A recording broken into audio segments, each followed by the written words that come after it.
Yo, yo, yo, yo, welcome again. It's Elgin Walker here at eXp Realty, and just another little real estate update to what we've got going on. So we are here in the middle of January, heading toward the downside of January.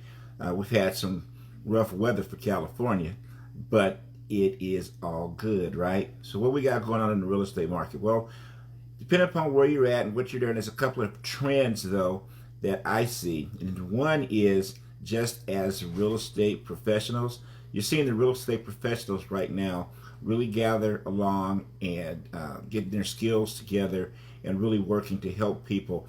I'm in a few really good mastermind and networking groups, and the excitement, the sense of urgency, the efficiency in making sure that these agents and from all companies are prepared to really help their clients right now is a really good thing.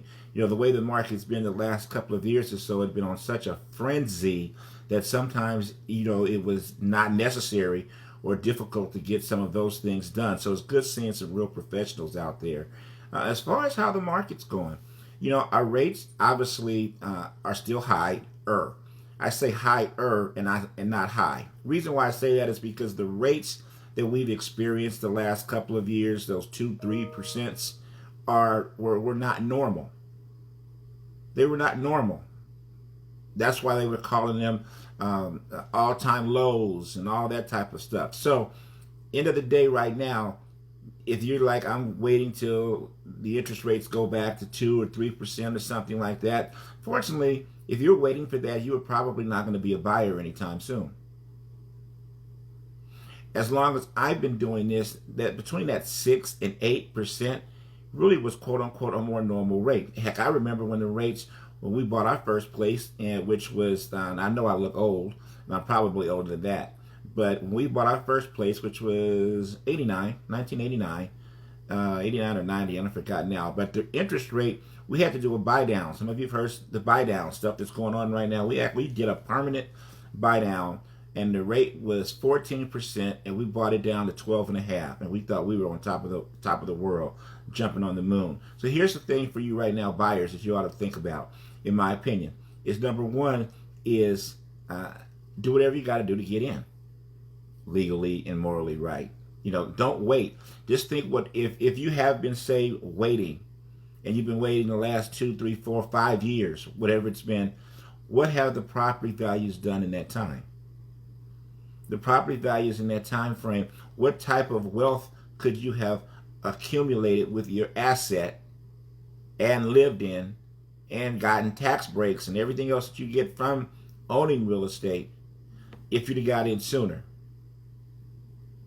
We don't know where rates are going to go tomorrow, but we do know that everybody needs a place to live. And what is being told, talked about, thought about, trend going, is that unless there's something really major that happens at some time, if it's not 2023, it might be 2024, that we may get a pause and maybe a slight decline on the interest rates. Now, there's still more buyers, and there are homes for sale, even with these interest rates going up the way they've done.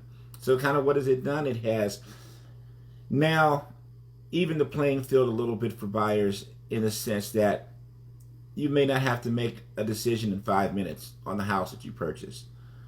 You're probably not going to have to remove all of your contingencies to make your offer competitive compared to others. More than likely, you're not going to have to raise your price $50, $60, $100,000 more than the list price.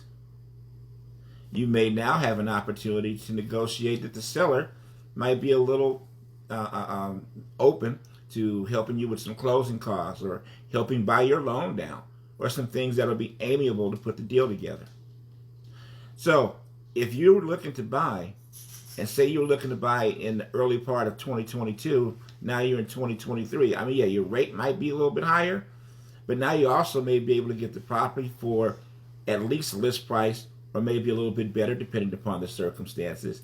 You will be able to do a physical inspection on the property now and look at items that may need work done, that may be able to negotiate those items or credit for them. You may now also be in a situation to where, as the appraisal matters, you know in the property that the appraisal is going to come in. If it doesn't come in, there's some options there for you other than just putting money into the deal and paying above the appraisal. Now that would still be an option, but it won't be an absolute reason why you'd have to do that up front to even get considered as part of as a person looking to buy the property. So it's a great time still. It's a good market still. There are now some options for you, particularly buyers, and I would tell you to take advantage of it. Yeah, any questions, or you want to know anything, or just kind of talk in general where the market's going, hey, reach out to us, the Elgin and Pilar Walker team. We're here to serve. Have a great day. God bless. A healthy and prosperous 2023.